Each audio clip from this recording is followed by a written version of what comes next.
The yellow school bus came to a stop at exactly 7:43 that morning, and right away I knew something wasn't right. Kids are usually loud at that hour. Laughing, arguing, half asleep, but still noisy. That bus wasn't. They were crying. Up ahead, right in the middle of the road, three men stood shoulder to shoulder, blocking the way like they owned it. Each one held a tire iron, and every one of them wore the same cold, empty smile. I've learned something over the years. When fear goes quiet, it's serious. Inside that bus, driver Helen Marquez was gripping the wheel. She'd been driving kids to school for 19 years. She'd pushed through blizzards, floods, busted engines, and roads barely fit for tractors. But she'd never faced this. Three men climbing out of a rusted pickup, spreading across the asphalt like a living barricade. One little girl, Emma, 6 years old, pressed her face to the glass and whispered, "Miss Helen, I'm scared." Helen reached for her radio, trying to keep her voice steady. But before she could even speak, something else started to roll in. At first it was barely there. A low vibration in the distance. Then it grew. The ground itself seemed to hum. Engines. Not one. Not a few. Dozens. 72 motorcycles rose over the ridge behind the bus like a storm breaking loose. Chrome caught the early sunlight. Leather vests carried the same patch, a shield, 2 crossed wrenches, and the words Iron Vigil MC. I was riding point. My name's Clay Harlow. Gray hair. Scars I earned the hard way. I don't talk much, and I didn't need to that morning. The men in the road took one look at us and ran. But this was never just about chasing off 3 thugs on a random Tuesday. It went deeper than that. 15 years earlier, I made a promise to a friend who didn't come home from war. A promise that if his little girl ever needed protecting, she wouldn't stand alone. That little girl was on that bus. What started as a simple escort became something bigger. A town that had stayed quiet too long. A school board that had ignored warnings for months. And a brotherhood that decided some fights don't need fists, just presence, loyalty, and the belief that kids deserve to feel safe going to school. This is the story of 7 mornings. 7 rides. And the day an entire town learned that protection doesn't always wear a badge. Sometimes it sounds like engines. At 7:43 a.m., the bus slowed to a crawl, and Helen's stomach dropped. 19 years behind the wheel had taught her one thing above all else: trust your gut. And every instinct she had was screaming danger. 3 men stood in the center of County Road 14. Arms crossed. Faces hard. The one in the middle tapped a tire iron against his palm. Slow. Patient. Like time didn't matter to him at all. Helen keyed the radio. "Dispatch, this is Bus 47.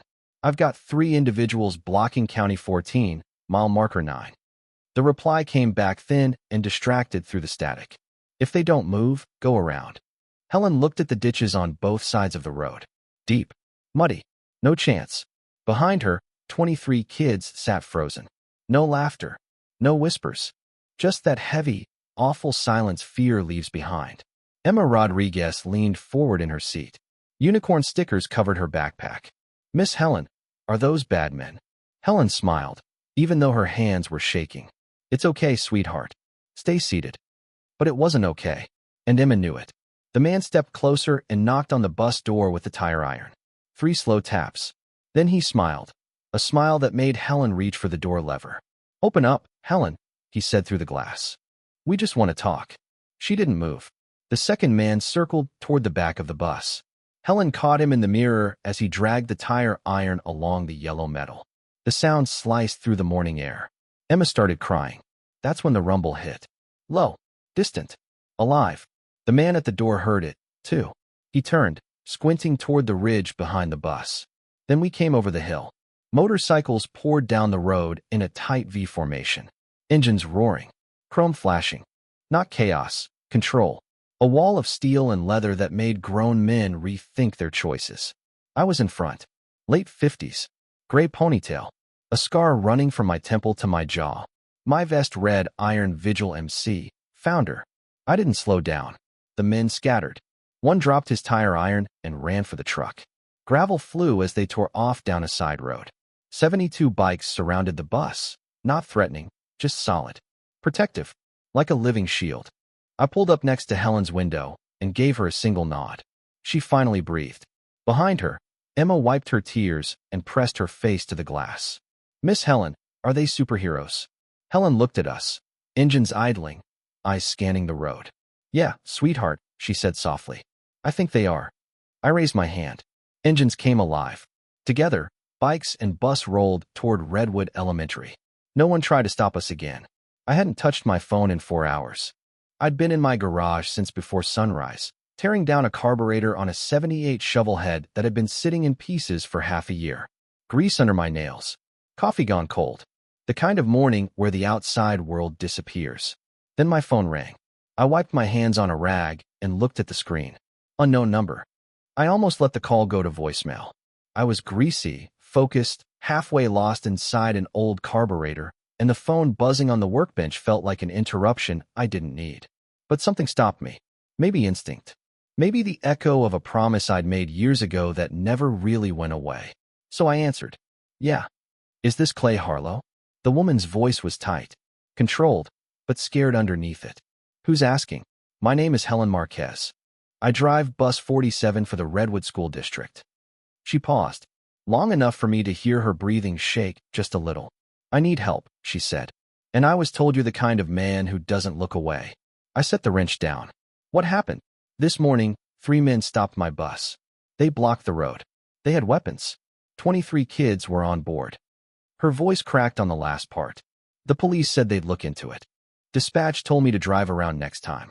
But there can't be a next time, Mr. Harlow. These kids are terrified. And I can't. I can't protect them by myself. I closed my eyes. The carburetor could wait. Where are you? Redwood Elementary. 1247 Pine Street. I'll be there in 20 minutes. I hung up, grabbed my vest, and made one more call. 30 minutes later, I was standing in the school parking lot with 7 men and 3 women behind me. Every one of them Iron Vigil MC. Every one a veteran. Every one someone who understood what it meant to stand between danger and people who couldn't stand for themselves. Helen was near the bus, arms wrapped around her chest like she was holding herself together by force alone. I walked up to her. Start from the beginning. Tell me everything. She did. The roadblock. The tire irons. The scratches carved into the side of the bus. The way the youngest kids cried. The way dispatch brushed it off like it didn't matter. How long has this been going on? I asked. 2 weeks, she said. Different men. Same message. Stay out of our business. She looked down at the pavement. There's a house on County Road 14. Boarded windows. Cars coming and going all hours. The kids see people there. Scared people. But no one does anything. My jaw tightened. Anyone hurt? Not yet, she said. But it's coming. I can feel it. I turned to my crew. We ride tomorrow, I said. 7:15 a.m. Full escort. Nobody touches that bus. Iris stepped forward. 43. Former Army medic. Tattoos climbing both arms. What if they show up again? We put ourselves between them and the kids, I said. No violence. No threats. Just presence. We make it clear those kids aren't alone anymore. Marcus frowned. Youngest of us.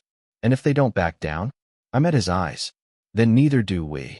Helen's eyes filled with tears. Why are you doing this? She asked. You don't even know these kids. I didn't answer right away. Then I reached into my vest and pulled out a photo. Worn. Creased. A little girl with dark curls and a gap-toothed smile. Her name was Lily, I said. She was my best friend's daughter. He died in Afghanistan in 2009. Before he left, he made me promise I'd look after her if something happened. My voice stayed steady. I kept that promise. Got her through school. Walked her down the aisle at her wedding. Now she's got a daughter of her own. I looked at Helen. Her name is Emma. She's 6. And she rides your bus. Helen covered her mouth. I tucked the photo away. So yeah, I said quietly. I know these kids. The sun hadn't cleared the ridge when 72 motorcycles gathered at Mel's Diner, 6 miles west of Redwood Elementary. No speeches. No noise. Just engines being checked, mirrors adjusted, quiet focus. I stood at the front, helmet in my hand, looking around at the faces. Veterans. Mechanics. Nurses. A retired firefighter. A woman who ran a food truck. People who'd seen darkness and chosen not to become it. Listen up, I said. We're not here for a fight. We're not vigilantes.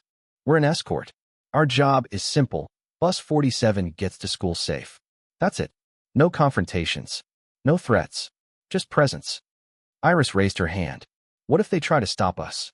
We don't stop, I said. We keep moving. We surround the bus and make one thing clear. Anyone who wants to hurt those kids has to go through all of us first. Marcus nodded. And if the cops show up, we cooperate. We're on public roads. We're escorting a school bus. If anyone has a problem, they can talk to me. No one argued. At 7:12 a.m., we rolled out. Helen was already in the driver's seat when she heard us.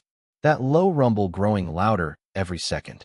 She checked her mirror and saw a river of chrome and leather flowing down County Road 14. The kids pressed their faces to the windows. "Miss Helen," Emma shouted. "The superheroes are back." Helen smiled. For the first time in 2 weeks, she wasn't afraid. I pulled alongside the bus and gave her a nod. She eased on the gas. We moved as one. Bikes front, back, and both sides. A moving fortress. At mile marker 9, we passed the boarded-up house. 2 men stood on the porch watching. One lifted a phone. The other just stared. We didn't slow down. At 7:41 a.m., Bus 47 rolled into the school parking lot wrapped in 72 motorcycles. Parents stopped. Teachers came outside. Principal Dawson hurried down the steps, confused and nervous. "What is this?" he asked. I swung off my bike. "Protection. I don't understand who authorized." "No one," I said calmly. "And everyone. These kids were threatened. We're making sure it doesn't happen again." He opened his mouth to argue. Then he saw the kids stepping off the bus, smiling, waving at the riders. Emma ran straight to me and wrapped her arms around my leg. "Thank you, Mr. Clay," she whispered. I knelt down. "You're safe now, kiddo. All of you." Dawson didn't say another word. As the kids headed inside, I turned to my crew. "Same time tomorrow." The second ride was quiet. No roadblocks. No tire irons. Just engines and kids laughing again. But the third morning was different. I pulled into Mel's diner at 6:50 a.m. and found 2 sheriff's deputies waiting. One was young, maybe 25, buzz-cut, nervous eyes. The other was Sheriff Dale Whitmore. I'd known him 15 years. We weren't friends, but we weren't enemies either. He leaned against his cruiser, arms crossed. "Morning, Clay." Sheriff Whitmore didn't waste time. "Dale heard you've been running a convoy," he said. "Escorting a school bus." "That's right." "Mind telling me why?" I met his eyes. "Because someone has to." He sighed and rubbed the back of his neck. "Look, Clay, I get wanting to help. But you're making people nervous. We've had calls. Complaints. Folks say you're intimidating." "Intimidating who?" I asked. "The kids? The parents? Or the men who blocked a bus full of children 2 weeks ago?" His jaw tightened. "We're looking into that." "Are you?" I asked calmly. "Helen Marquez filed a report. Dispatch has the radio logs. And from where I'm standing, no one's done a damn thing." The younger deputy shifted like he wanted to disappear. Whitmore rubbed his face again. "It's complicated. Jurisdiction issues. That house you mentioned, it's on county land. We've been coordinating with." "Don't," I said quietly. "Don't give me bureaucracy when kids are crying themselves to sleep." He looked away. "I'm not saying you're wrong," he said. "But I am saying be careful. 70 bikes every morning? Someone's going to escalate. And when that happens, people get hurt." "People are already hurt," I said. "They're just small and scared. And no one's listening." We stood there in silence. Finally, he pushed off his cruiser. "I can't stop you from riding public roads. But I'm telling you, as someone who doesn't want this to go bad, be smart. Don't give anyone a reason to shut you down." I nodded once. "We're just escorting a bus, Dale. That's all." He drove off. Marcus walked over. "Think he's on our side." "I think he's stuck," I said.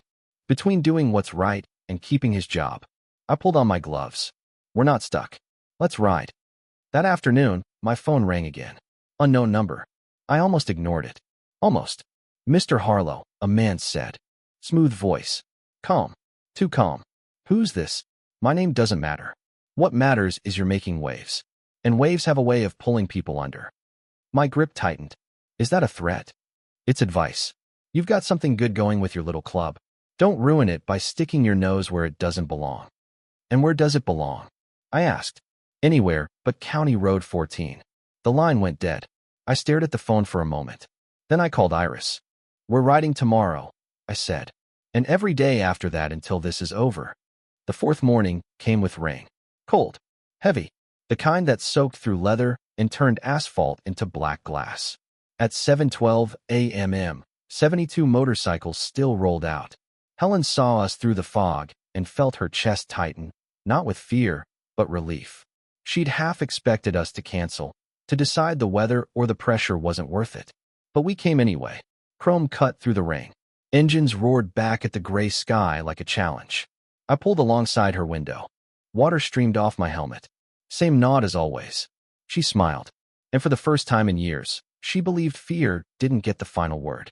We rode past the boarded-up house. Past the place where tire irons once stood. Past the silence that used to mean danger. That morning, silence meant something else. It meant nobody dared step out.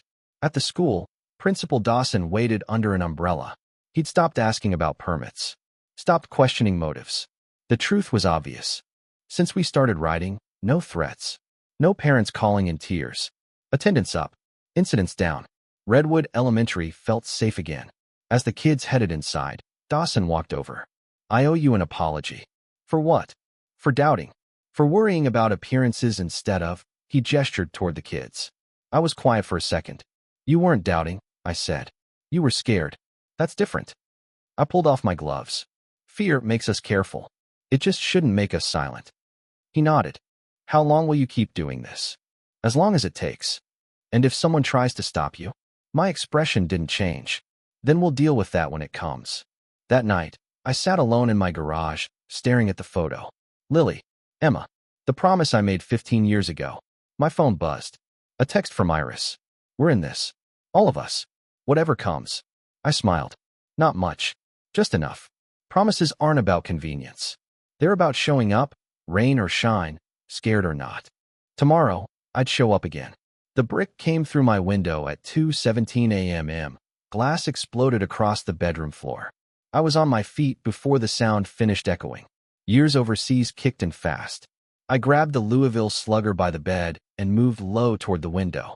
Nothing outside. Just rain. A barking dog somewhere far off. I looked down. A brick. With a note wrapped around it. I peeled it off under the bedside lamp. Typed. No name. Last warning.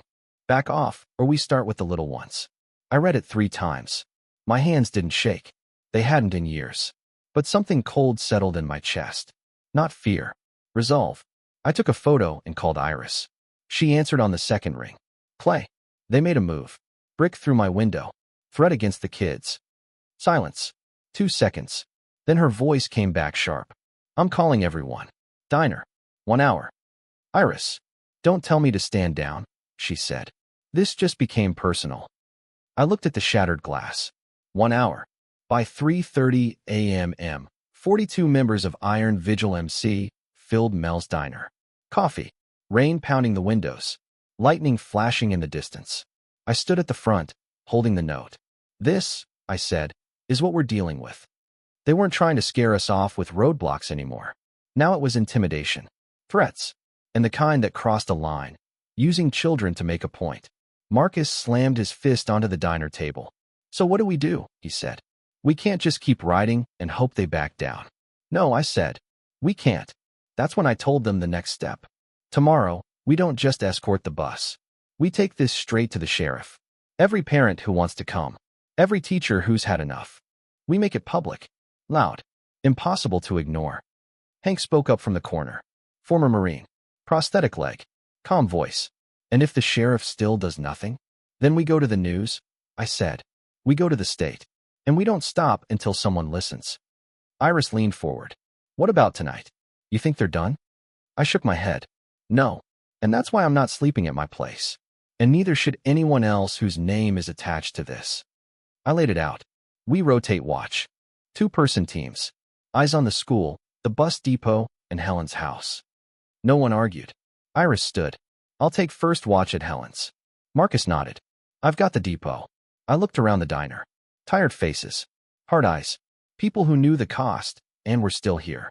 This is the moment they expect us to break, I said. To decide it's not worth it. I paused. But it is. Because if we walk away now, those kids learn that fear wins. And I'm not teaching them that lesson. 72 coffee mugs lifted. Iron Vigil, I said quietly. Iron Vigil, they echoed. At 5:30 a.m., I sat in my truck outside Redwood Elementary. Engine off. Rain sliding down the windshield. I hadn't slept. Didn't plan to. My phone buzzed. A text from Helen. Thank you for not running. I typed back. We don't run. At 7:12 a.m., 72 motorcycles rolled into the rain again. But this time, we weren't just protecting a bus.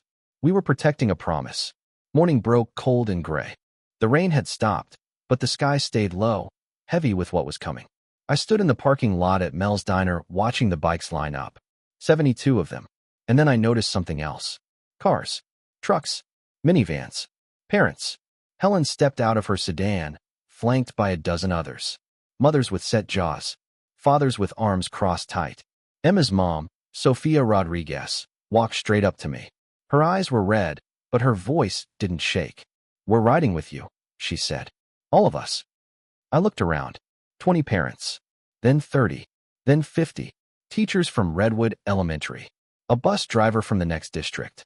Even old Mrs. Kemp from the general store, who hadn't driven farther than church in 5 years. Principal Dawson pulled in, pale but steady. He walked right up to me. I'm coming too, he said. I should have done this weeks ago. I nodded. Then let's go. At 8:15 a.m., a convoy unlike anything this county had ever seen rolled toward the sheriff's office. 72 motorcycles. More than 60 vehicles behind them. 2 miles of chrome and resolve. People stopped walking. Shop owners leaned out their doors. A man mowing his lawn shut the mower off and just stared. By the time we arrived, a crowd had already formed. News vans pulled in. Cameras came out. Phones lifted. Sheriff Whitmore stood on the steps, looking like a man watching a tidal wave roll in. I dismounted. The crowd parted. I held up the note from the brick. Dale, I said, we need to talk. He looked at the cameras. At the parents. At the kids holding handmade signs that read protect our kids, and we deserve safety. He exhaled. Inside. The office wasn't built for that many people, but we packed in anyway. I stood at the front. Helen beside me. Sophia holding Emma's hand. Whitmore sat behind his desk, deputies on either side. His face gave nothing away. You've got my attention, he said. Tell me what you want. I placed the note on his desk. Last night someone threw a brick through my window with this attached. It's a threat against children. We filed reports. We called dispatch. We did everything right. And nothing happened. He read the note. Set it down. I've been trying to build a case, he said. These things take time. We don't have time, Sophia said. Her voice shook, but she didn't back off. My daughter is 6. She wakes up crying because she's afraid to ride the bus. How much more time do you need? Whitmore closed his eyes. There are jurisdiction issues. I don't care about jurisdiction, Helen said. I care about 23 kids who are terrified. And I care that every morning I don't know if today's the day someone gets hurt. The room went silent. Whitmore looked at the crowd. At the cameras outside. At the note on his desk. Then he stood. You're right, he said. I've been playing it safe. Following procedure. Worrying about stepping on toes. He looked at me. But procedure doesn't mean a damn thing if kids aren't safe. He turned to his deputies. Give me a warrant for the property on County Road 14. Full team. Today. One deputy hesitated. Sir, that's going to take. Today, Whitmore repeated. I don't care who I have to call. The deputy nodded and moved. Whitmore looked back at me. You were right all along, he said. I'm sorry it took this long. I extended my hand. He shook it. Thank you, I said. He nodded. Now let's finish this. The warrant came through at 2:47 p.m. Whitmore stood in his office, phone to his ear, listening to the judge read the approval. His hand shook just a little as he wrote down the case number. 16 years on the job, and no piece of paper had ever felt this heavy. He hung up and looked at me. I'd been waiting for 3 hours. We're good, he said. I stood. When? Now. He grabbed his vest and radio. I'm calling state police, county SWAT, and a crisis counselor. If what we think is happening in that house is real, we're going to need one. By 3:15 p.m., we assembled half a mile west of County Road 14. 6 sheriff's vehicles, 2 state police SUVs, a black SWAT van, an ambulance standing by, and lining the shoulder. 72 motorcycles. Engines off. Silent. Waiting. We couldn't go onto the property. Whitmore made that clear. But we could be there. We could witness. Iris crossed her arms, staring at the tree line hiding the house. You think they're still there? They haven't moved in 2 weeks, I said. They think they won. Marcus kicked at the gravel. Hope they're ready to be wrong.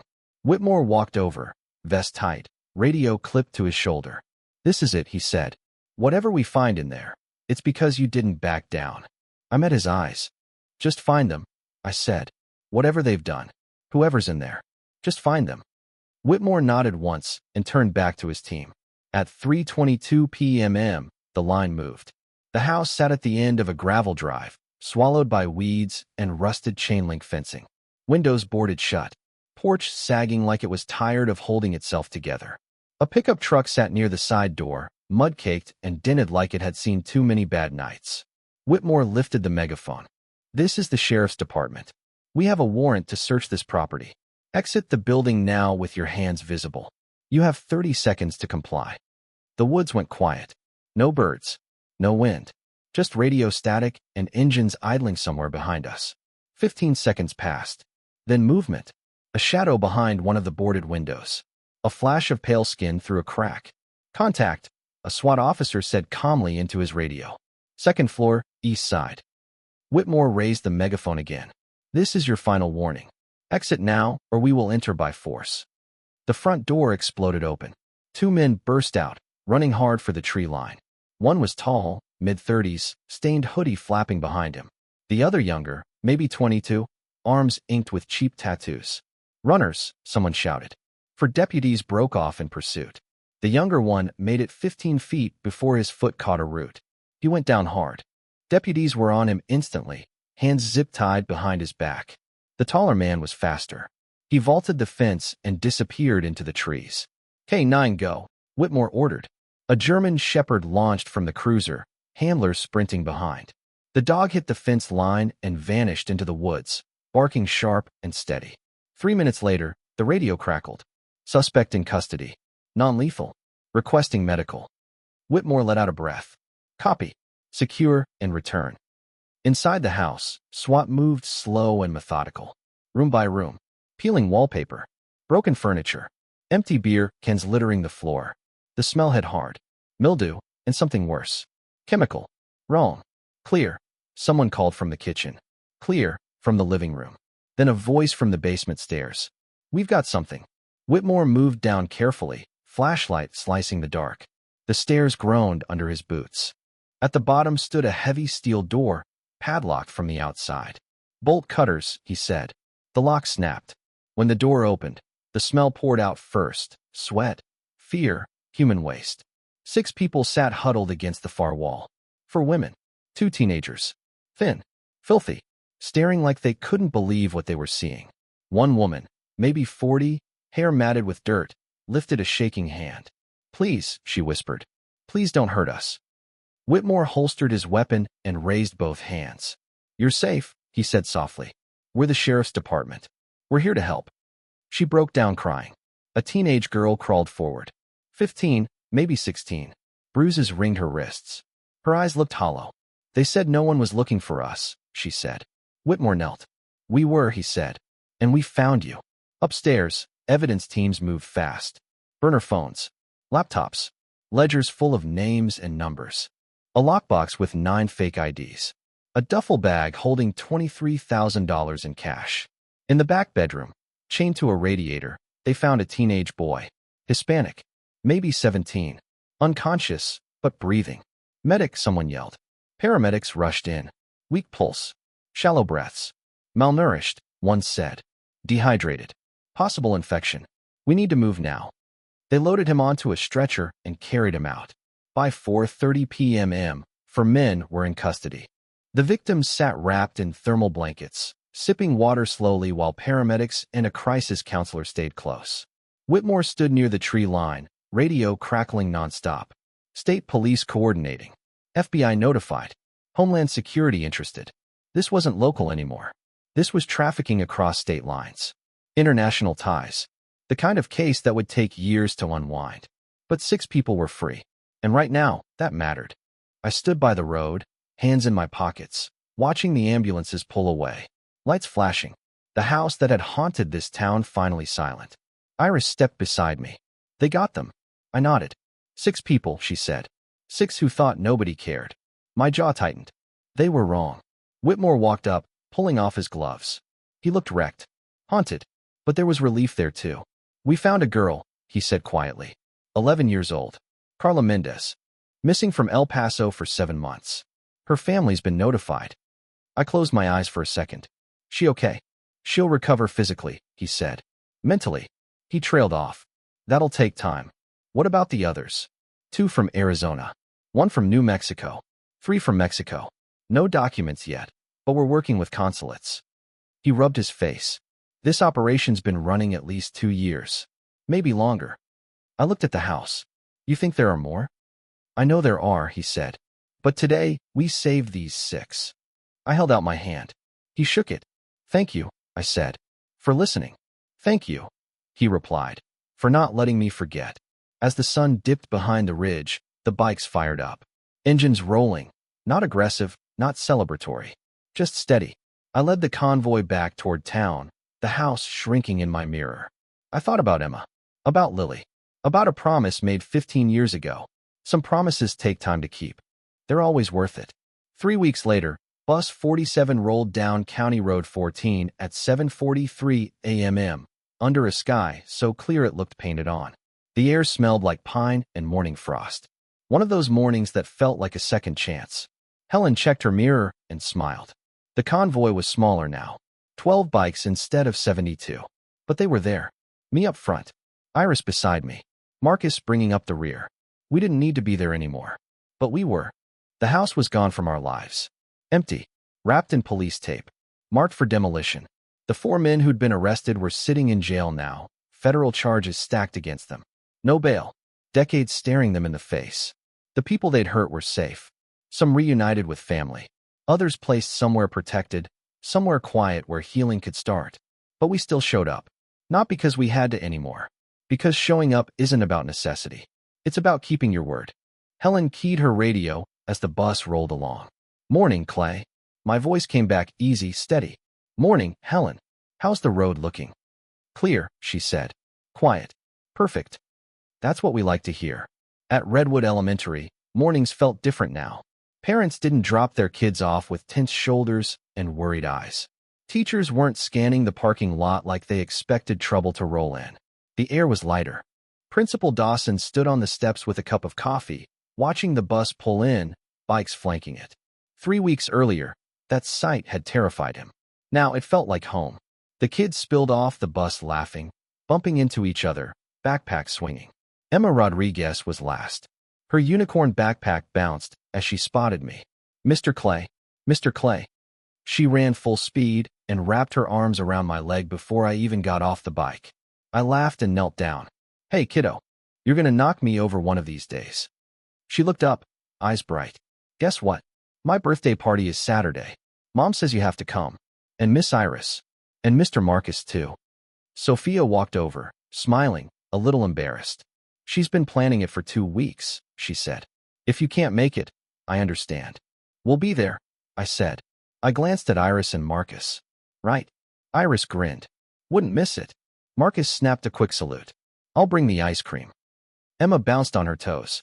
It's gonna be the best party ever. Sophia's eyes filled. I don't even know how to thank you, she said quietly. I shook my head. You don't need to thank us. Just keep being a great mom. That's enough. She hugged me. Caught me off guard. I wasn't much of a hugger, but I didn't step back. When she pulled away, she wiped her eyes fast. You gave us our lives back, she whispered. You gave Emma her childhood back. I didn't trust my voice, so I just nodded. Inside the school gym, Principal Dawson stood in front of 200 kids sitting cross-legged on the floor. Teachers lined the walls. I want to talk about something important, he said. 3 weeks ago, some very bad people tried to scare this community. They tried to scare you. And for a little while, they succeeded. The gym stayed quiet. But then something changed, he continued. People decided fear wasn't going to win. People chose to stand up, to show up, to protect one another. He glanced toward the windows, where our bikes sat outside. Some of those people rode motorcycles. Some drove cars. Some just showed up on foot. But they all shared one thing. He paused. They cared about you. About safety. About doing what's right, even when it's hard. He looked out over the kids. The next time you feel scared, remember this. You're not alone. There are people who will stand with you. Who will fight for you. who will ride through the rain just to make sure you get to school safe. Emma's hand shot up. Mr. Dawson, she asked, are the bikers superheroes? He smiled. I think there's something better, he said. They're neighbors, friends, people who kept a promise. He scanned the room. And that's something all of us can be.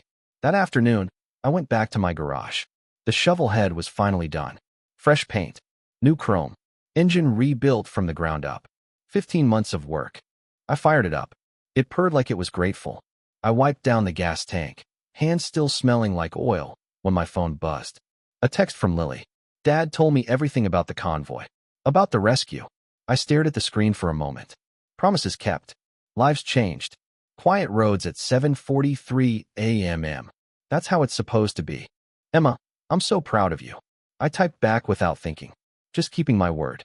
Lily's reply came right away. You always do. That's why he trusted you. I stared at the screen longer than I meant to. My mind went back 15 years.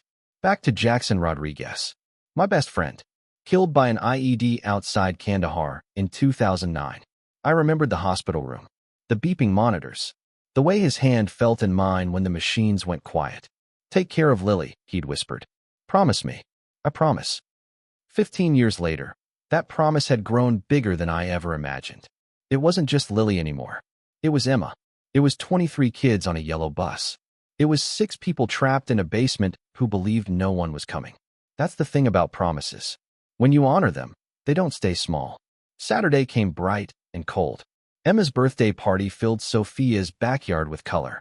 Streamers flapped in the breeze. Balloons bounced against a bounce house shaped like a castle. 12 kids ran screaming and laughing like the world had never hurt them. Parents stood around talking, lemonade cups sweating in their hands. And down the driveway, 12 motorcycles sat gleaming in the afternoon sun. I showed up with Iris, Marcus, and Hank. We brought gifts. A stuffed unicorn. A kid-sized helmet covered in stars. A toy motorcycle that growled when you pressed a button. Emma shrieked and ran straight for us. You came. You really came. Told you we would, I said. The party turned into beautiful chaos. Cake everywhere. Music playing from a small speaker. Adults laughing. Kids too loud and too happy to care. For a few hours, the world felt safe. Near the end, Sophia touched my arm. Can I show you something? She led me into the garage. On a corkboard were drawings. Dozens of them. Motorcycles. Bikers with shields and stars. A little girl holding hands with a gray-haired man on a motorcycle. At the bottom of every picture, written in crayon. My hero, Mr. Clay. My throat tightened. She draws one every night, Sophia said quietly. Before bed. She says it helps her remember there are good people in the world. I couldn't speak. Sophia rested her hand on my arm. You didn't just save her, she said. You taught her that courage is real. That promises matter. That people show up. She smiled through tears. Thank you for being the kind of man Jackson believed you were. As the sun dipped behind the ridge, the party wound down. Kids left with cake plates. Parents packed leftovers. Emma ran over one last time, hugging her stuffed unicorn tight. Mr. Clay, she asked, will you still come see me even though the bad people are gone? I knelt down in front of her. You bet. Every chance I get. Promise. I smiled. Promise. She hugged me hard. Okay. I love you, Mr. Clay. Something opened up in my chest. I love you too, kiddo. 2 hours later, I sat alone in my garage. In front of me was a photo, Jackson, Lily, and Emma. One promise made 15 years ago. A promise that led to kids being protected, lives being saved, a town learning how to stand together. My phone buzzed. A group text from Iron Vigil. Iris, there's a shelter downtown that needs volunteers next week. Who's in? Marcus. I'm in. Hank, count me in. A dozen more replies followed. I typed back. I'm in. Because promises aren't moments. They're a way of living. And once you start keeping them, it's hard to stop. I looked at the shovel head, ready to ride. Ready for whatever came next. Outside, the stars came out one by one. And somewhere, a little girl with a unicorn backpack fell asleep, drawing pictures of heroes. If this story reminded you why courage, loyalty, and promises matter, subscribe and turn on notifications. The world needs more people who show up when it's hard, who stand when others sit, who ride through the rain because they gave their word. Thank you for being here. Thank you for listening. And remember, you don't need a motorcycle to be someone's hero. You just need to care enough to show up, keep your promises, and never forget. One person standing up can change everything.